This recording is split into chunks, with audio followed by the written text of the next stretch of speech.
Glória a Jesus. Abra sua Bíblia comigo, por gentileza. Tome seu assento e abra sua Bíblia comigo, por gentileza. Em Jeremias, no capítulo de número 2, verso de número 12 e 13. Enquanto você abre a sua Bíblia, eu quero agradecer a Deus por essa oportunidade de nós estarmos aqui juntos para adorar a Deus e para meditar na palavra do Senhor. O estudo de hoje é o segundo estudo da série de avivamento, que nós estamos ministrando de acordo com o nosso currículo doutrinário. E é importante que você saiba disso mais uma vez. Esses estudos, eles são ministrados, eles são escolhidos durante os trabalhos do Fórum Anual de Planejamento Estratégico do Ministério do Belém. Então, é desde o final do ano passado que nós escolhemos todos os temas que nós vamos meditar nesse ano, para a glória do nome do Senhor Jesus Cristo. E agora, bem no comecinho de agosto, né, tanto na semana passada, que foi dia 1º de agosto, se eu não me engano, ou dia 2 de agosto, e hoje, já na segunda semana, nós estamos entrando nesse importante estudo a respeito do avivamento. E eu vi um companheiro me ministrando essa semana, um desses estudos, ele falou assim: se nós estivéssemos vivendo um avivamento, nós não precisaríamos de estar falando sobre avivamento. O fato de nós estarmos falando de avivamento é justamente porque nós temos vivido dias de absoluta frieza espiritual. Esse estudo ele é ministrado, ele é escrito, na verdade, pelo pastor Ailton Silva, que recentemente se mudou desde Fort Myers e agora está congregando com o nosso pastor na nossa sede. E o pastor Ailton Silva, ele escolheu o texto base muito interessante para isso. E ele vai justamente de acordo com aquilo que nós temos vivido nos dias de hoje. Olha só.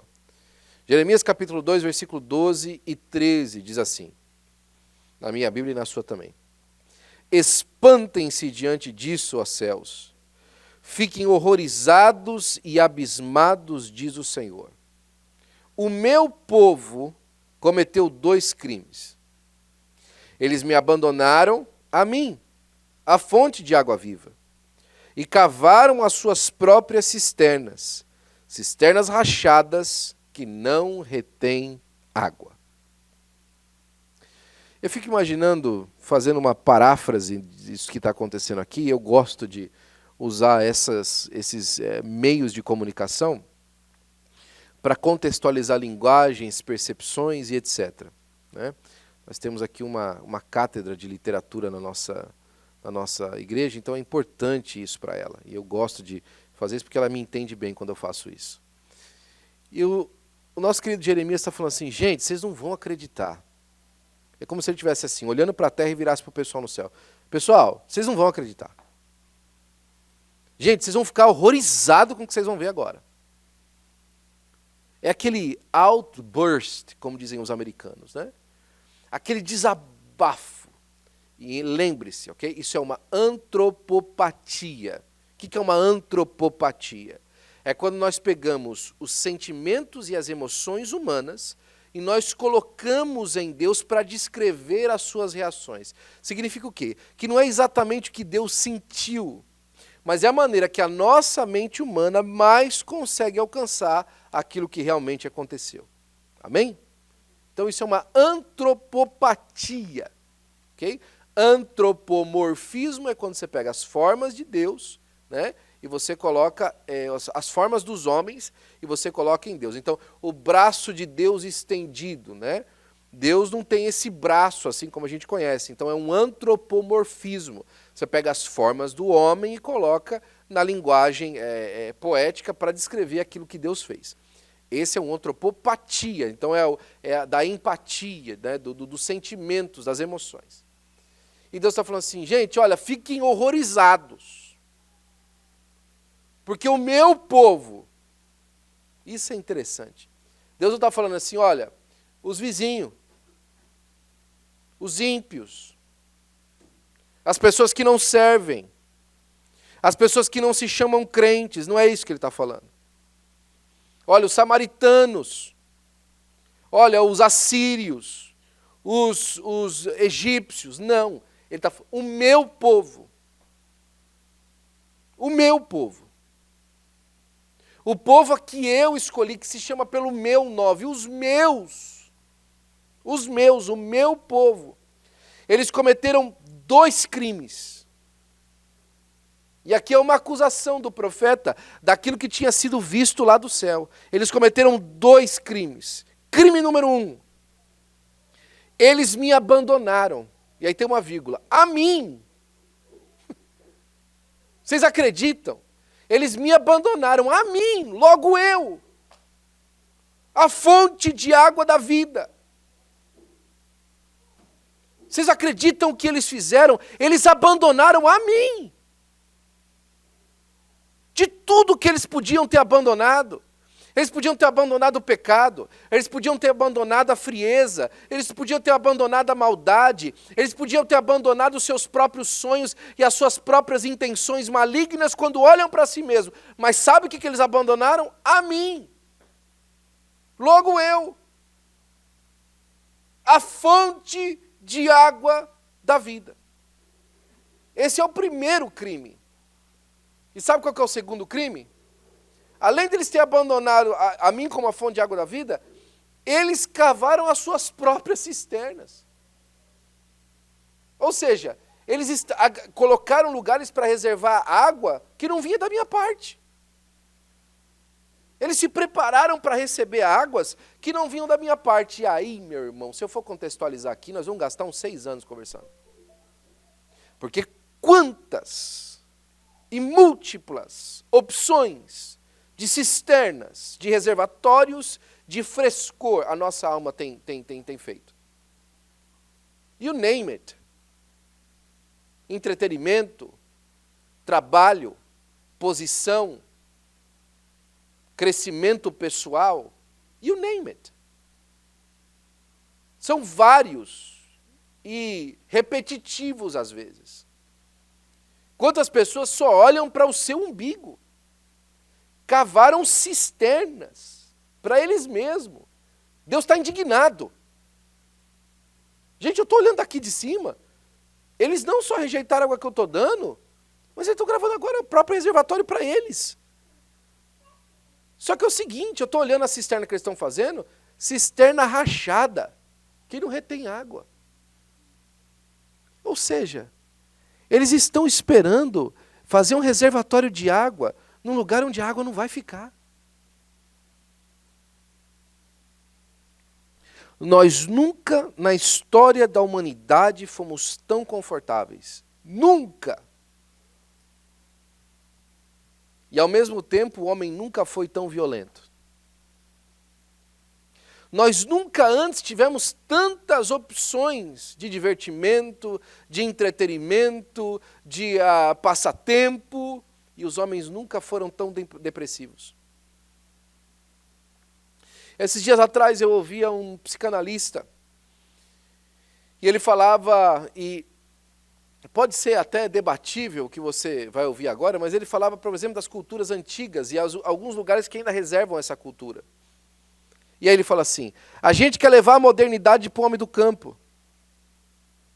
Falando assim, olha, deixa eu levar a modernidade para você, deixa eu levar a tecnologia para você, para que você viva melhor. E a pergunta que ele fala é a seguinte, nós estamos vivendo melhor? Nós estamos querendo levar a tecnologia para ele, a facilidade para ele conhecer mais, para ele ser uma pessoa mais conectada com o mundo, e isso tem feito bem para a gente? Nós estamos vivendo melhor? Nós somos mais felizes hoje com o nosso iPhone do que nós éramos jogando bola descalço na rua de casa? E por favor, eu não sou saudosista, nem sou anti-tecnologia. O que eu estou trazendo para a nossa conexão, para a conexão com o assunto que nós estamos fazendo, que o tema central é a urgência de um avivamento, é justamente a indignação de Deus em olhar para nós e perceber que nós trocamos Ele como fonte de água de vida para a gente. Estamos cravando as nossas próprias ideias em lugares que de maneira nenhuma vão nos saciar.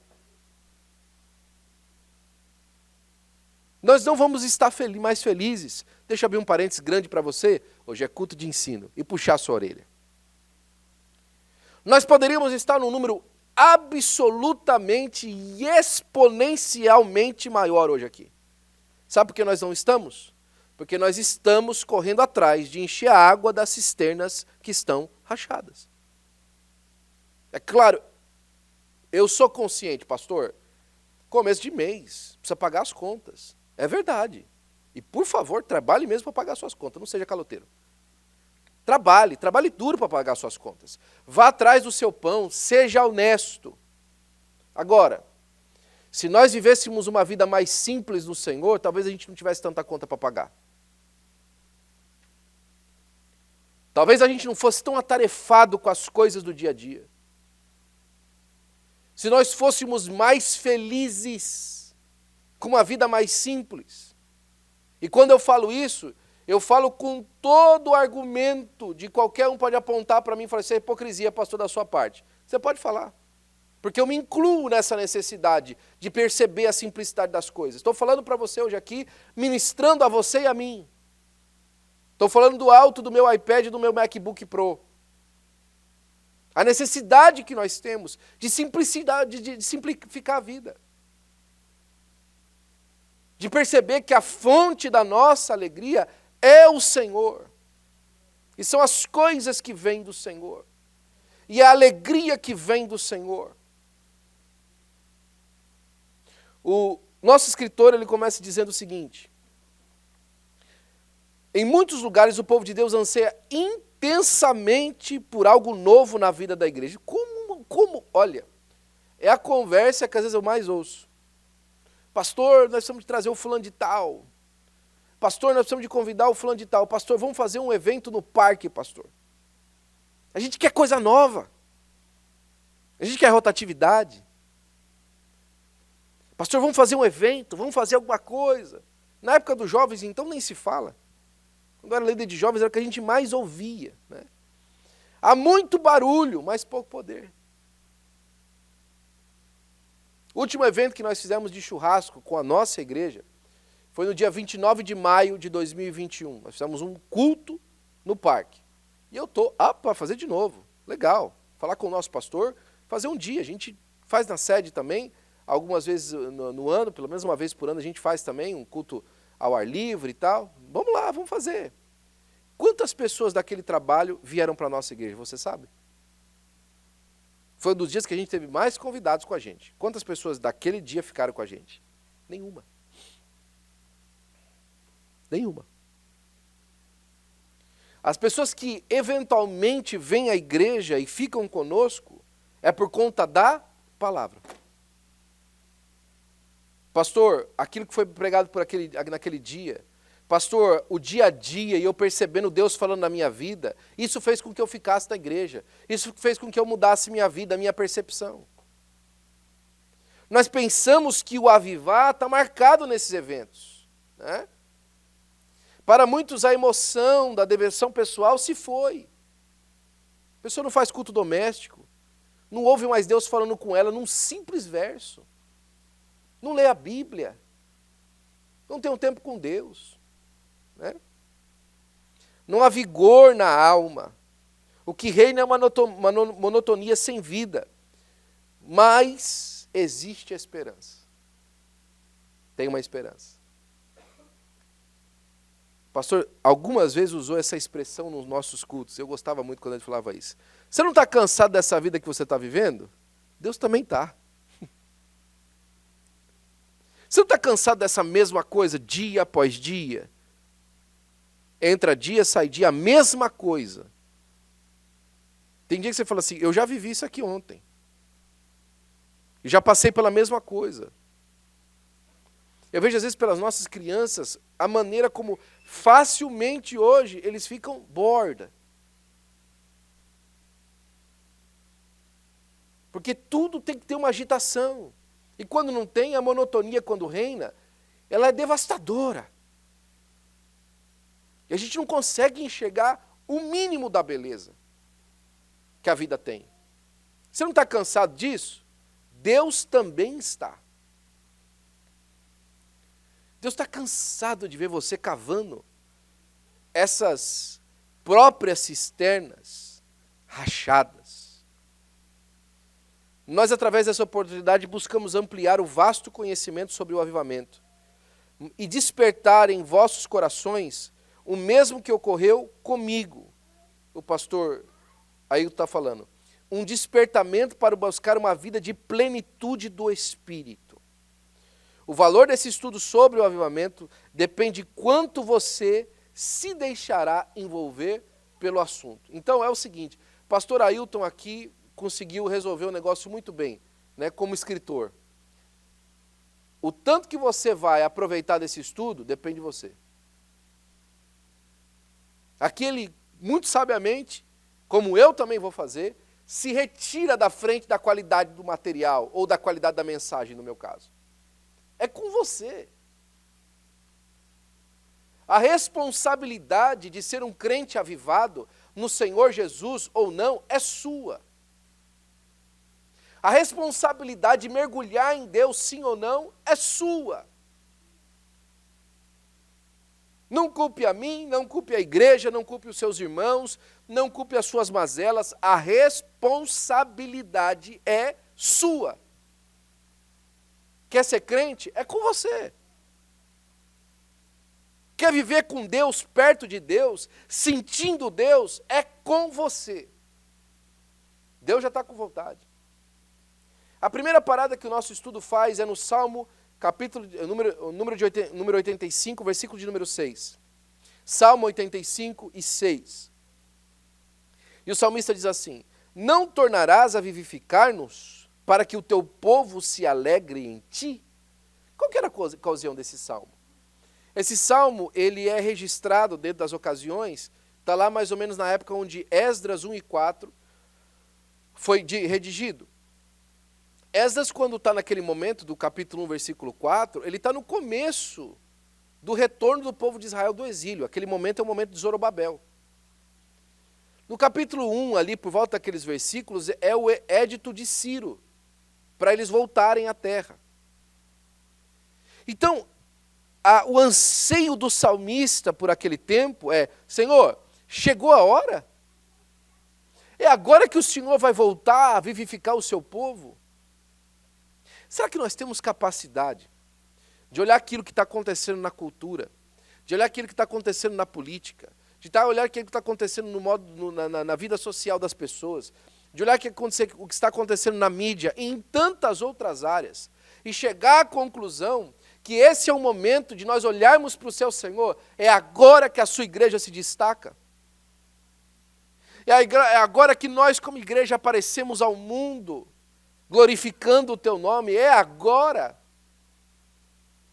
É agora que o Senhor vai visitar as nossas vidas e o nosso coração com o teu Espírito Santo, para que nós nos levantemos da mesmice e vivamos para ti. É agora. É agora que vai acontecer. Porque, mais uma vez, a questão do avivamento, eu falei disso na semana passada, muitos de nós achamos que o avivamento é uma questão sobre o nosso conforto pessoal. E é justamente o contrário. O avivamento vem para trazer desconforto para você. Desconforto social. Desconforto psicológico. Desconforto espiritual, para acordar você.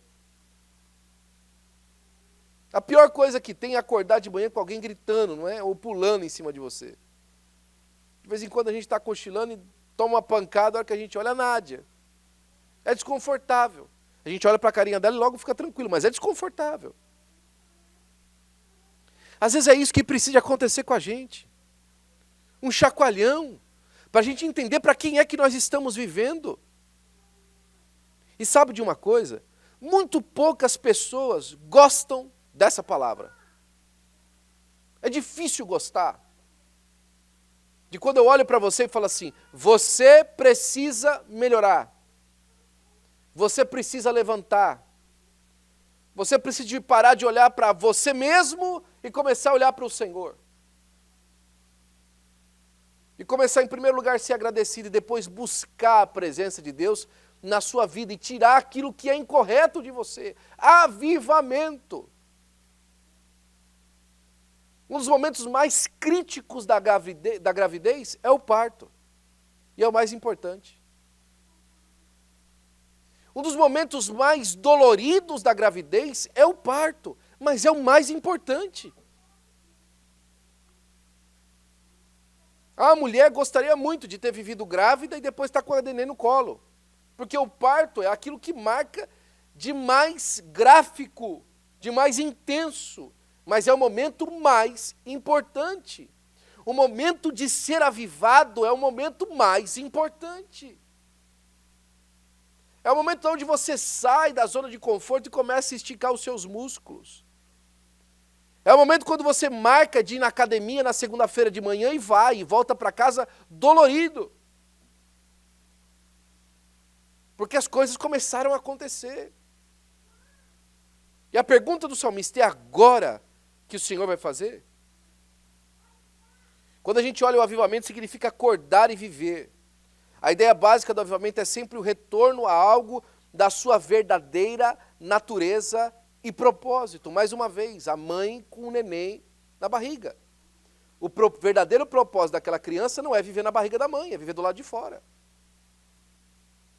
E aquele momento do parto é crítico para que isso aconteça. Homens e mulheres revivem para uma vida com Deus. Porque quando a gente olha, por exemplo, a sequência das coisas, do pecado vem a morte. Essa morte, muitas das vezes, nessa vida, é o sono profundo espiritual que muita gente tem vivido. É a mesmice da vida. Não se interessa por pregar por ninguém, para ninguém. Não se interessa de testemunhar para ninguém. Quando a gente olha os números de evangelismo, a gente percebe que a gente pode fazer isso, vai ser uma bênção, vamos fazer mais e mais vezes.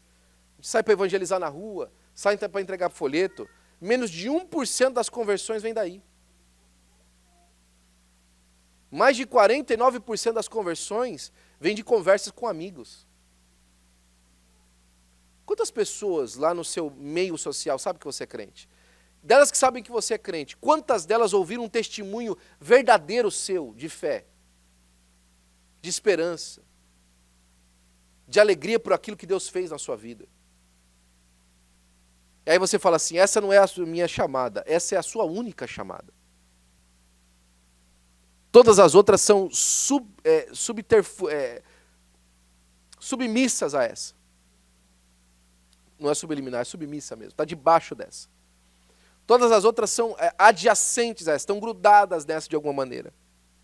Você foi chamado por Deus para testemunhar da sua fé, para testemunhar da sua alegria de viver para Deus. O homem, quando retorna para Deus, ele acha que muitas das vezes é encontrar um lugar de prisão. Mas a palavra de Deus fala que o filho pródigo, quando voltou para casa, achou um pai de braços abertos. E é justamente nisso que a gente pode entender que nós precisamos de uma renovação da igreja hoje. O avivamento como tal, qualquer realidade espiritual envolve a personalidade humana. Os homens são um método de Deus. Programas, técnicas, campanhas e similares são totalmente inúteis se as pessoas que trabalham sobre esse esquema não estiverem sob o controle do Espírito Santo. Então, o material que Deus usa na terra para fazer a sua missão é eu e você. A gente coloca programa, a gente faz reunião, a gente tem o nosso currículo, mas se eu e você não formos instrumentos de Deus, não vale nada. A gente marca os nossos dias, vamos fazer tal reunião. Aí a gente vai, se reúne, traz o pessoal, lê a palavra, discute a palavra, se alegra na palavra, e aí vai embora cada um para a sua casa. O programa em si é inútil. O maior instrumento de Deus na terra não são os programas da igreja, é a igreja. A igreja ela pode se exercitar de uma maneira específica, e é natural e é bom que existam os nossos programas. Só que não se engane, que é o programa que faz a diferença. O que faz a diferença é você cheio do Espírito Santo, praticando o programa da igreja. Então, quando você se reunir para ir orar na igreja, se reúna de verdade, entendendo que o mais importante da igreja é aquilo que a igreja está reunida. Tem muita gente que fala assim, pastor, se nós tivéssemos um grupo de louvor melhor, se nós tivéssemos um pregador no culto melhor, se nós tivéssemos um ambiente na igreja que fosse mais assim ou mais assado, a gente reuniria pessoas e não resolveria o problema do avivamento. O nosso número de pessoas podia até aumentar com um grande nome, mas isso não é avivamento. O avivamento é a pessoa vindo para a igreja e falar assim, pastor, eu quero ouvir Deus falar comigo, e abrir o coração. Eu quero o que Deus tem para mim, e ouvir o que Deus tem para ele. Ainda que o que Deus tem para ele não é aquilo que ele queria. Porque, mais uma vez, todo mundo gosta de que Deus olhe e fale assim, meu servo, você não tem erro nenhum, e todos te perseguem, e todos te maltratam, e ninguém te ama, meu servo. Vem aqui no colo do seu Pai Celestial, eu vou fazer um cafuné angelical em você, para que você nunca mais sinta pesar. Mas a gente não gosta que Deus fala assim para a gente, olha, põe a cara no pó, se arrependa do seu pecado, mude a sua conduta de vida, coloque a sua casa no altar. Aí não. Porque isso estremece a nossa perspectiva. Porque isso estremece o que nós queremos locupretar da divindade. Que Ele nos abençoe, que Ele esteja conosco. Mas eu já falei isso para você outras vezes. O Senhor Jesus não é um pai ou uma entidade do candomblé. Para você fazer oferenda na esquina e esperar que Ele amarre a vida da pessoa que você não gosta. Ou esperar então que Ele entre com providência com a sua causa e faça com que a outra pessoa seja divertida por Ele. Não é assim que funciona. O Senhor Jesus Cristo entrou na casa de Simão, o curtidor, e falou assim, você não me beijou o rosto, você não me deu água para lavar os pés. Mas essa mulher, que para você é um incômodo, desde que eu cheguei aqui, ela não cessa de me adorar. Então é o seguinte, ela recebeu a parte dela. Você bate no peito e fala que é justo, mas quem recebeu a parte dela, aqui foi ela, que entendeu que avivamento começa com quebrantamento pessoal. Começa com mudança de atitude pessoal. Começa com uma percepção pessoal de que, em primeiro lugar, quem precisa de Deus é você. Em primeiro lugar, na igreja, meu irmão e minha irmã que me ouve, a primeira pessoa que precisa de Jesus nessa igreja sou eu, o seu pastor. A primeira pessoa desesperadamente necessitada da mão de Deus na sua vida todos os dias sou eu. Quando eu falo para vocês, já te disse isso uma vez, você já me ouviu, vários de vocês já me ouviram falando isso. A pessoa mais difícil da igreja que eu tenho que lidar é o Will, sou eu mesmo. Eu não estou brincando. Porque essa é a minha realidade, eu entendo, eu sei quem eu sou. Muito melhor do que você me conhece. E eu sei que eu preciso do Senhor. E a minha oração todos os dias é que o Senhor abra os seus olhos como abriram os meus. Como Ele falou para Pedro, Pedro, quando você se converter, confirma os teus irmãos. Vai lá, fala para os teus irmãos, pessoal, Ele é muito melhor do que a gente conhecia. Ele é muito melhor do que a gente sabia. Ele é muito melhor do que a gente entendia.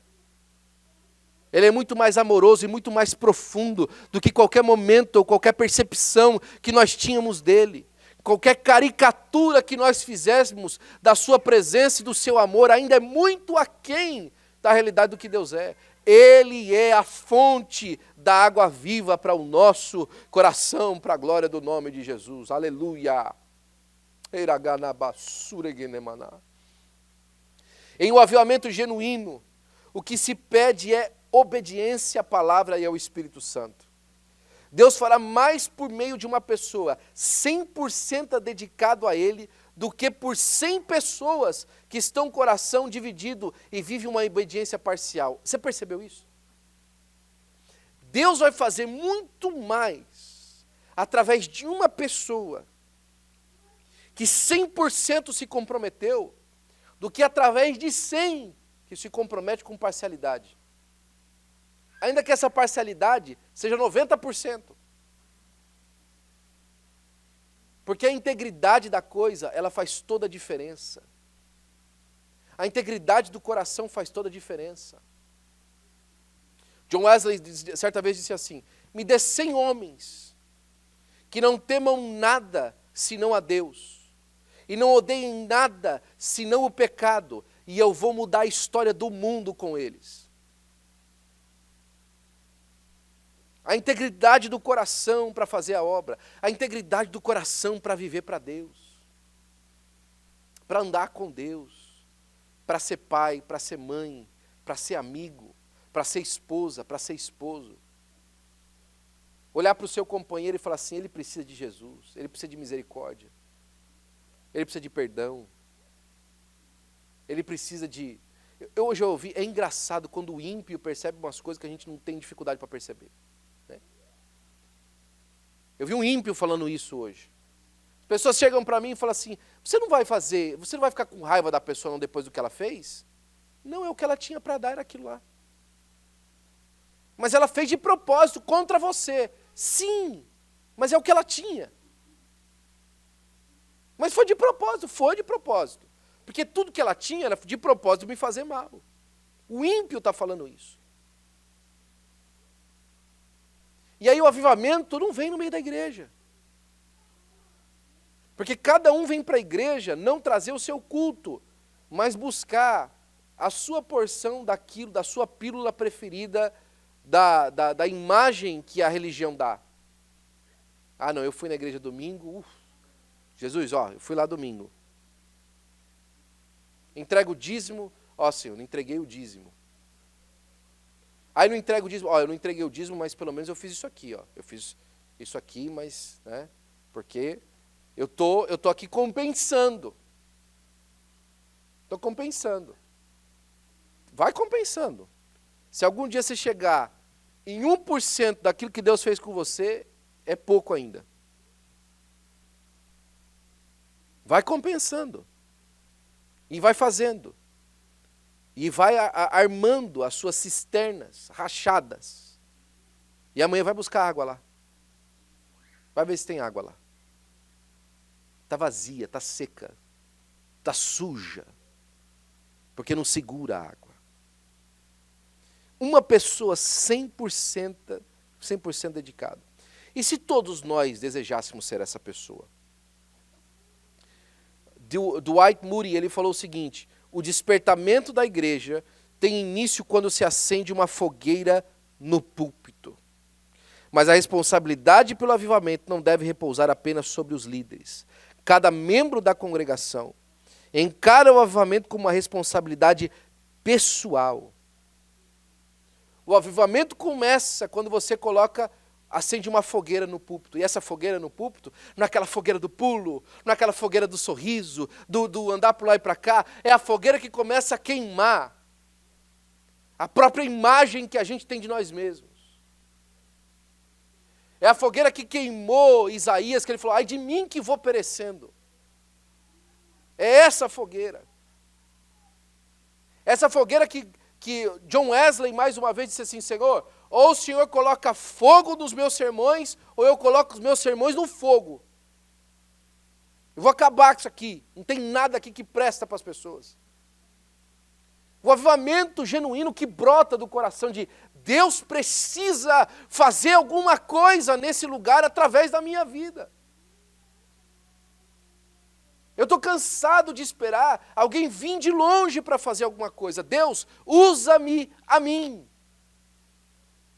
Eu estou cansado de esperar que as coisas melhorem, então para mim poder me dedicar mais. Não, eu vou me dedicar porque o Senhor é o Senhor da minha vida e Ele merece.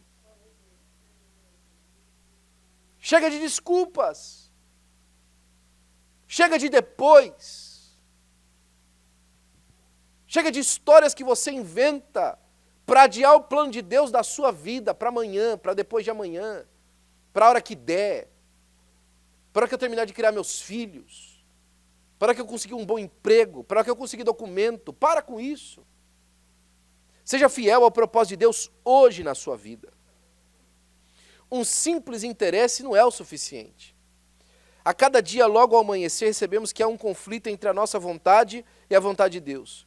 O que faremos amanhã quando a gente despertar? Né? O que a gente vai fazer amanhã cedo? O que é que nós vamos fazer amanhã cedo que vai ser diferente do que nós fizemos até agora para começar esse tempo de avivamento? Como é que você programou a sua sexta-feira de manhã? Agora, nesse momento, que você está me ouvindo falar, que você está me ouvindo falar pela internet, como é que você programou o seu dia amanhã cedo? A partir dessa infusão da parte de Deus, de olhar para você e falar assim, você precisa de melhorar. O que você planejou para amanhã cedo? Nada, pastor. Continua a mesma coisa. Não é para mim. O que você planejou para amanhã cedo? Seja sincero, não é só ficar interessado. Olha, interessante esse assunto, pastor. O que você planejou para você? Por onde vai começar a novidade de vida na sua vida? Por onde vai começar o primeiro passo de Deus para transformar o resto da sua história? Essa para mim é uma das histórias mais bonitas que eu já ouvi na minha vida. Dr. Ravi Zacharias contou isso para a gente num auditório com 400 pessoas em Chicago do ano de 2013. Ele falou que por volta do ano de 2008, 2009, ele conheceu um sujeito que morava em Atlanta e era um pastor aposentado, pentecostal. E um dia esse pastor ligou para ele e falou assim, Dr. Ravi, é o seguinte, todos os dias de manhã, eu acordo de manhã e sento na minha cama e falo assim, Deus, o que o Senhor tem para mim hoje? Ele está aposentado, já pensou viver assim? Senhor, o que o Senhor quer que eu faça hoje? E aquilo que Deus dá para ele no dia, ele vai fazer. Ele para tudo e vai fazer o que Deus mandou. E naquele dia Deus deu uma palavra para ele. Vai para o Ravi e dá essa palavra para ele. E ele ligou para o Ravi. Falou assim, onde é que o senhor está? Ele falou, estou no aeroporto indo para a Indonésia. O senhor tem que esperar aí porque eu encontro com o senhor no aeroporto então. Eu chego aí já já. Aí o Ravi falou assim, deve ser alguma coisa, né? Muito absurda, né? Tá bom, estou esperando. Chegou lá, segurou na mão do Dr. Ravi e falou assim para ele, Dr. Ravi, é o seguinte, esse homem cheio de Deus. O Senhor me falou que os próximos anos do seu ministério, o Senhor vai te usar com muito mais poder, muito mais unção e muito mais graça. Nessa hora o Ravi olhou para a gente e falou assim, isso é o que todo pregador quer ouvir? E uma pessoa falar isso para você que gosta de você não te causa muito impacto? Olha, Deus vai te usar. Eu estou buscando para que Deus me use. Deus vai estar com você. Eu tenho a palavra de Deus falando que Ele vai estar comigo. Mas aí o resto da mensagem era o seguinte daquele pastor. E olha, e Deus me disse que L4, 3 e 2 Ele cuida. Aí o Ravi parou. Falei, como é que você fala? Como é que foi? Deus me disse que L4, 3 e 2 Ele cuida. E aí, o senhor sabe o que o senhor está falando? Eu falei, não tenho a menor ideia. Só sei que Deus me deu essa mensagem separada em duas partes. Que nesse último período agora do seu ministério, Deus vai te dar muito mais graça e muito mais unção e vai te colocar em lugares que você nunca foi na sua vida. E a segunda parte é que L4, 3 e 2 Ele cuida. O Dr. Ravi olhou para aquele homem e falou assim, olha meu amigo, eu não sei como é que você sabe disso, só pode ser o Senhor mesmo que te falou. Porque faz 40 anos que eu fiz uma cirurgia na minha coluna, nas vértebras L4, L3 e L2. E essa é a maior dor do meu ministério. Em todo lugar que eu vou, me dá problema para ficar de pé, me dá problema para ficar abaixado, me dá problema para ficar de lado. Essa é a maior dificuldade do meu ministério. E eles dois choraram ali na presença de Deus, aquele irmão orou por ele. Quando o Ravi chegou de volta da Indonésia, em Atlanta, ele foi se abaixar para amarrar o sapato depois. Na verdade, ele foi pegar o voo para outro lugar em Atlanta e se abaixou para colocar o sapato depois da TSA, foi amarrar o sapato. A hora que ele se abaixou para amarrar o sapato, o acompanhante dele de viagem falou assim, doutor, como é que o senhor vai fazer para levantar agora? Ele levantou e percebeu que já fazia mais de 2, 3 semanas que ele não sentia mais dor nas costas. A partir de então, todas as vezes que ele subia no púlpito, ele lembrava que ele estava sem dor nas costas. E que se ele estava sem dor nas costas, era o sinal que Deus ia usar ele no púlpito. Ele sabia que aquilo que Deus tinha tocado na vida dele, era para que ele tocasse na vida das pessoas. E isso é avivamento. É saber que aquilo que Deus te deu, aquilo que Deus compartilhou com você, a vida que Deus te deu hoje, a chamada que Deus tem na sua vida, mesmo que seja uma chamada tão simples como ser pai, mãe e filho, é para que você compartilhe o amor de Cristo através disso.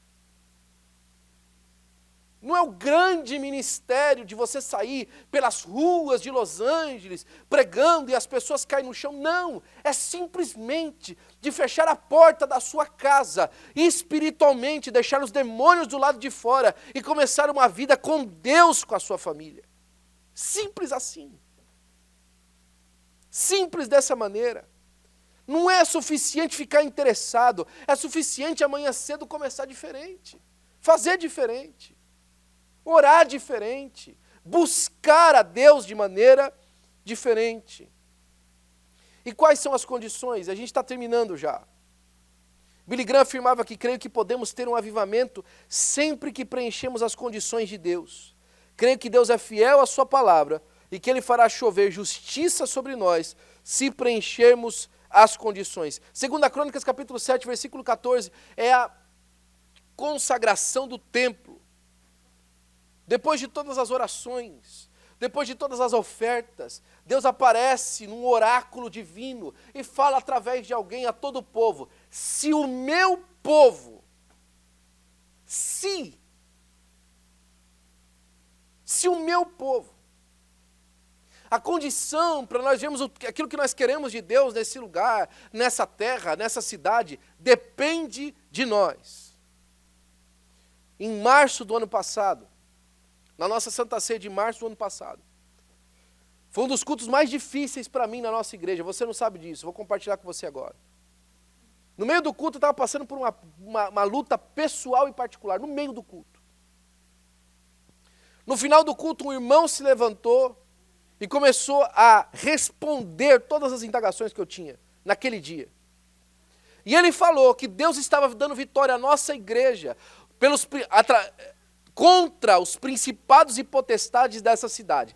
Eu não sei se você tem noção de Deus usar uma pessoa para falar que em Los Angeles Ele estava dando vitória a essa igreja, essa pequena congregação, contra os principados e potestades dessa cidade. Se eu fosse você, eu tomava posse disso e falava assim: é tudo nosso para a glória de Deus.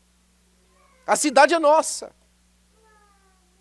Mas o problema é que nós não cumprimos o sim, meu povo. E o sim, meu povo, a gente não está lá para cumprir. A gente não está lá para viver. E quando eu digo isso, eu não falo da sua assiduidade dos cultos de ensino, nem da escola dominical, nem dos cultos de domingo. Eu não estou falando da sua assiduidade. Eu estou falando da sua assiduidade aqui, na oração, na leitura da palavra, numa vida consagrada a Deus, numa vida longe de pecado, numa vida longe de ficar vendo a porcaria que você vê na internet, de ficar ouvindo as mensagens baratas que você ouve, de ficar compartilhando coisa que não leva a nada. Nós passamos semanas sem falar para alguém de Jesus. Mas não passamos um dia sem assistir pelo menos 5, 6 reels no Instagram nosso. Muitas das vezes que não falam nada a respeito de Deus. As condições para o avivamento. Primeira coisa, submeter-se à palavra. O Senhor dará a glória, graça e glória, e não retirará bem algum aos que andam na retidão.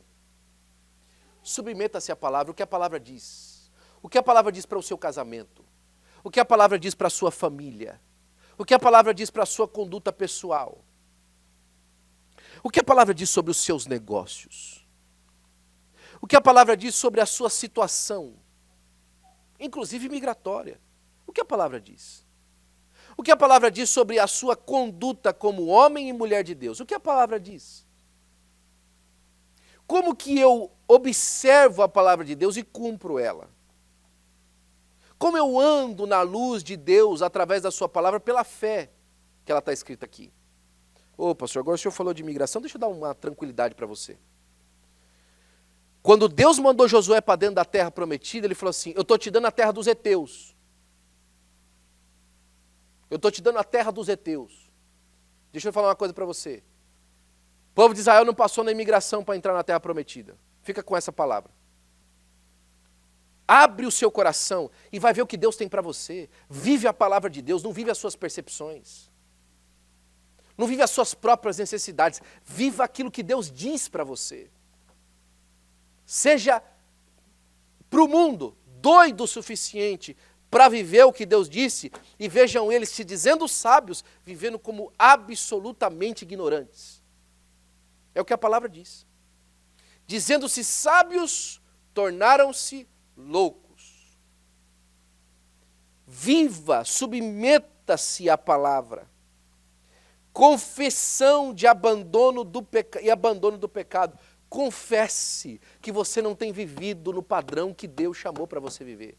E abandone o padrão antigo. Confesse que esse relacionamento que você está inserido não é o tipo de relacionamento que Deus te quer. E abandone esse tipo de relacionamento. Confesse que essa estrutura que você montou para a sua vida não é uma estrutura que Deus deseja. E abandone. Confesse que isso é uma coisa que te atrapalha a você ter comunhão com Deus. E abandone. Confissão e abandono do pecado. Se eu atentar à iniquidade do meu coração, o Senhor não me ouvirá. Tem muita gente que está clamando, Senhor, me ouve, me ajuda, mas não vê a iniquidade. E a iniquidade é pecado consciente. Ah, o Senhor não fala mais comigo, eu não tenho mais alegria para servir a Deus. Onde é que está o pecado, a iniquidade?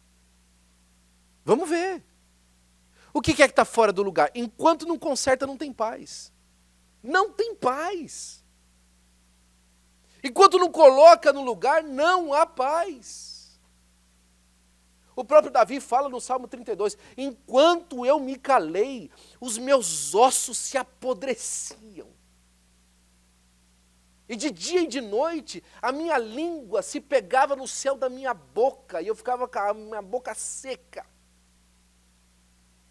E disse no meu coração, confessarei ao Senhor o meu pecado, ponto e vírgula, e tu perdoaste a maldade das minhas mãos. Deus está pronto para te perdoar, confesse. Deus está pronto para mudar você de vida, mude de vida, deixe o pecado.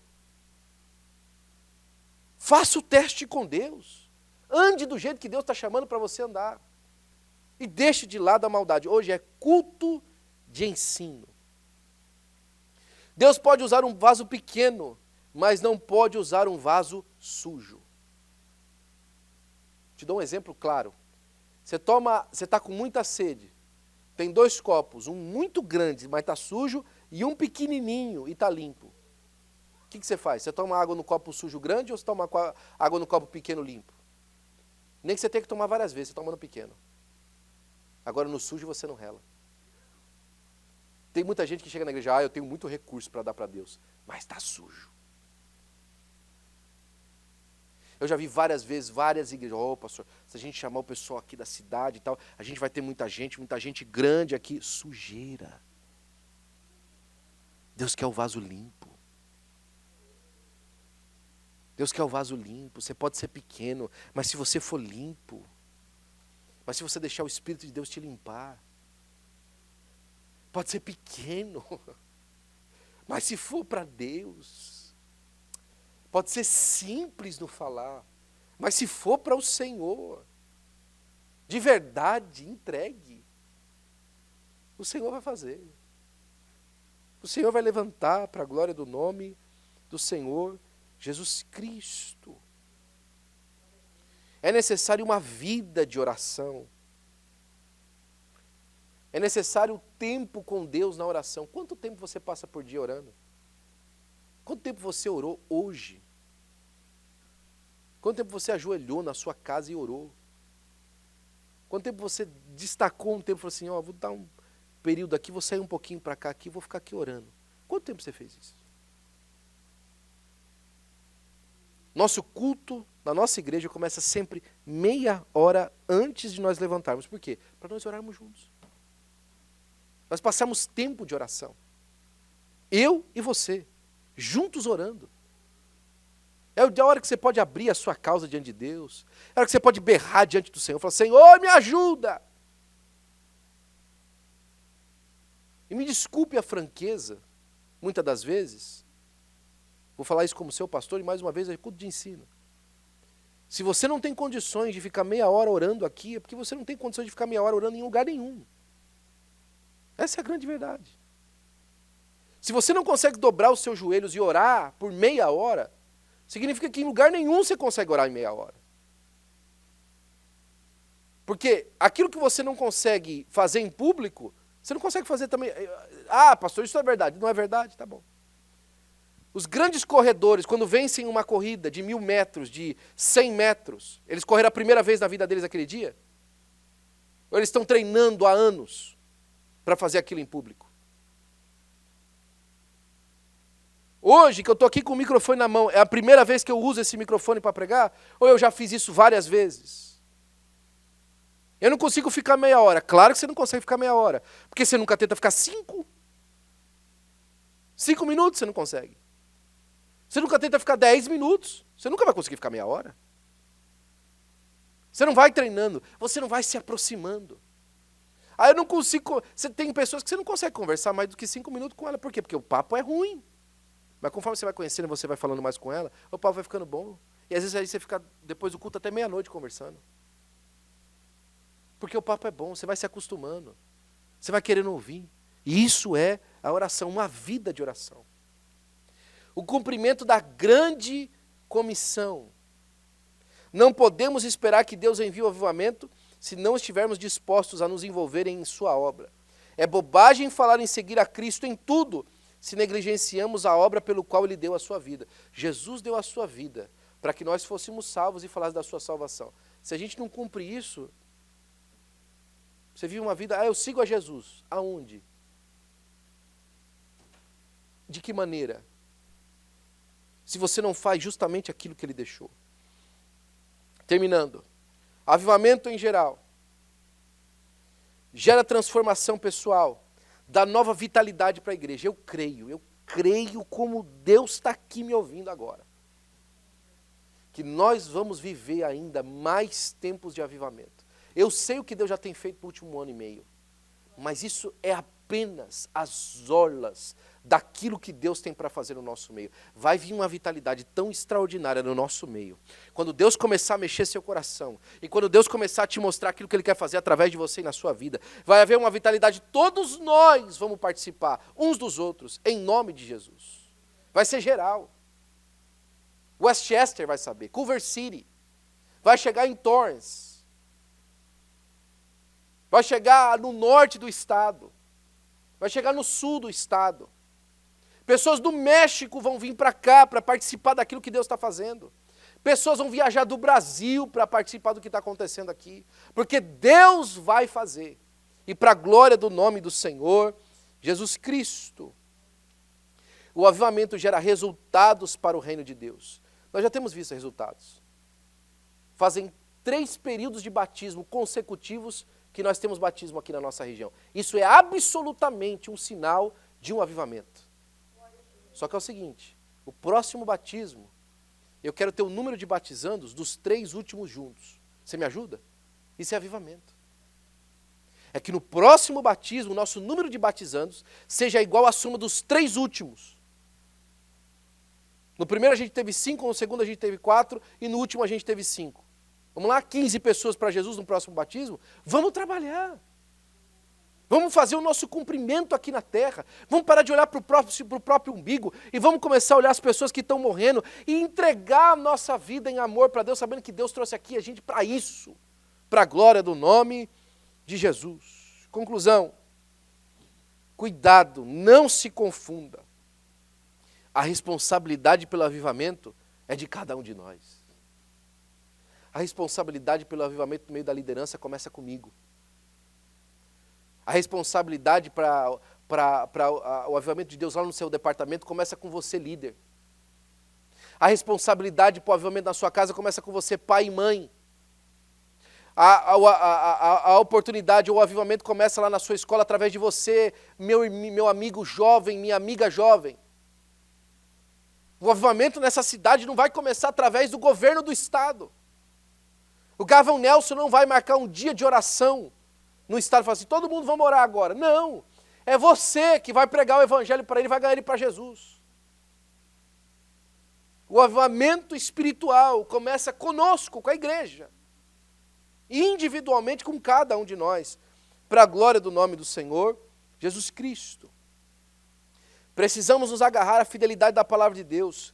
Precisamos confessar os nossos pecados e deixar os caminhos enganosos. Precisamos orar crendo que Deus responde de acordo com a sua vontade. Colocando a nossa vida ao seu dispor, precisamos trabalhar para trazer pessoas a Cristo. Ó Senhor, manda um avivamento. Manda, Senhor, um avivamento. O nosso prédio não vai comportar aquilo que Deus está para fazer. Esses dias atrás eu ouvi o testemunho de um dos nossos irmãos da nossa igreja que está aqui com a gente. E falando assim, eu percebo que aquilo que Deus está construindo através da vida dos irmãos é alguma coisa que vai ser duradoura. E nós, como americanos nesse lugar, estamos dispostos a, se preciso, sair da frente para deixar Deus usar vocês. Olha o que eles falaram. Essa cidade, esse povo, está olhando para a igreja do Senhor Jesus Cristo, esperando que a gente tenha solução para a vida. O que nós vamos fazer com isso? De que maneira que nós vamos viver? Me ajuda, Clarinha, hoje, por gentileza. Eu quero convidar você para essa oração. Você que talvez não conseguiu vir aqui comigo, mas a palavra de Deus hoje está rasgando o seu coração aí em casa, como está rasgando o meu. Está te perturbando a mente. Está fazendo você olhar para você mesmo, renova-me. E você não está aguentando. Você fala, Senhor, eu preciso fazer alguma coisa. Eu preciso fazer alguma coisa com a minha vida. Você precisa fazer alguma coisa com a sua vida. E a porta está aberta hoje. Porque hoje a fonte de água viva começa a jorrar de novo. E da mesma forma que o Senhor nosso Deus mostrou indignação através do ministério de Jeremias, falando assim, olha o que eles estão fazendo. Eles abandonaram a mim, a fonte da água viva. Hoje o Senhor Jesus está lembrando da palavra que Ele disse aos seus discípulos. Porque a alegria no céu, diante dos anjos de Deus, quando um pecador se arrepende. A comoção de indignação de Deus hoje, por causa do seu arrependimento, vai ser transformada por uma alegria no coração de Deus, pela sua vontade de ser avivado para a glória do nome do Senhor Jesus Cristo. E falar assim, Senhor, estou deixando, estou mudando, amanhã cedo vai ser um dia diferente para a glória do Teu nome. Renova-me.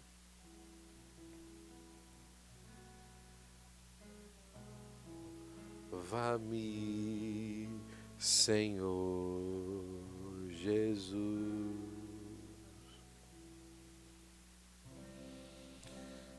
Oh, vá-me, Senhor Jesus. Já não quero ser igual. Canta esse hino aí na sua casa. Renova-me, Senhor Jesus. Põe em mim seu coração. Põe em mim seu coração. Porque tudo que há dentro de mim necessita ser mudado, Senhor, porque tudo que há dentro do meu coração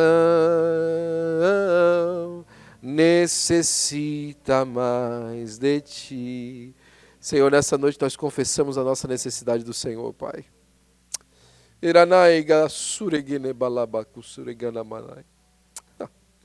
Nós precisamos de Ti, Senhor. Nós estamos aqui, Senhor Pai, como Teu povo, Senhor, lhe perguntando, não avivarás o Senhor o Teu povo? Ah, Senhor Pai, fomos nós, ó Senhor Pai, que negligenciamos, ó Senhor. Fomos nós que nos afastamos, ó Pai. Fomos nós que quisemos esquecer. Fomos nós, ó Pai, que nos indignamos, ó Senhor, Pai, buscamos fontes de águas rotas, de águas podres. Mas essa noite, Senhor, Pai, como o filho pródigo, Senhor, Pai, que se nojou da bolota dos porcos, ó Senhor. Nós nos enojamos, ó Senhor, Pai, dos nossos pseudo-entretenimentos, ó Senhor. Dos nossos pseudo-avivamentos, ó Senhor. Dos nossos entorpecentes espirituais. E nós corremos, ó Pai, diante do Senhor, Pai, e nos jogamos aos teus pés. Pai, te pedimos, renova-nos, ó Senhor. Muda-nos, ó Senhor, Pai. Senhor, Pai, como dizem os hispanos, cambia-nos, Senhor. Senhor, Pai, faz a troca, Senhor, Pai, do câmbio, Senhor. Como um câmbio de marcha, Senhor, de uma marcha lenta para uma marcha mais alta, Senhor, Pai, para estar mais marchando em direção ao Senhor de maneira mais rápida. Tirando talvez, ó Senhor, Pai, da ré, Senhor, e colocando mais uma vez para frente, Senhor. Ah, Senhor, Pai, entra nas circunstâncias, nas casas, ó Deus. Senhor, Pai, repreende, Senhor, as brigas. Repreende, Senhor, Pai, aquilo que tem trazido dissabor, Senhor. Repreende o adultério, Senhor. Repreende, Senhor, Pai, a fornicação, Senhor, Pai. Repreende a maldade, Senhor. Repreende, Pai, a pornografia, Senhor. Repreende, Senhor, Pai, Senhor, os roubos, ó Senhor. Repreende, Senhor, os negócios mal feitos, ó Senhor. Repreende em nome de Jesus. E traz restauração renovada. Restauração, Senhor, Pai, que vai aparecer no meio das nossas reuniões. No meio, Senhor, Pai, das nossas celebrações. Nós vamos celebrar o Senhor de verdade. Nós vamos, ó Senhor, Pai, nos emocionar com aquilo que o Senhor vai fazer no nosso meio. E nós para sempre te daremos a honra, a glória e o louvor. Em nome de Jesus. Em nome de Jesus. Porque tudo que há dentro de mim necessita ser mudado, Senhor. Porque todo lo que hay dentro de mi corazón necesita más de ti.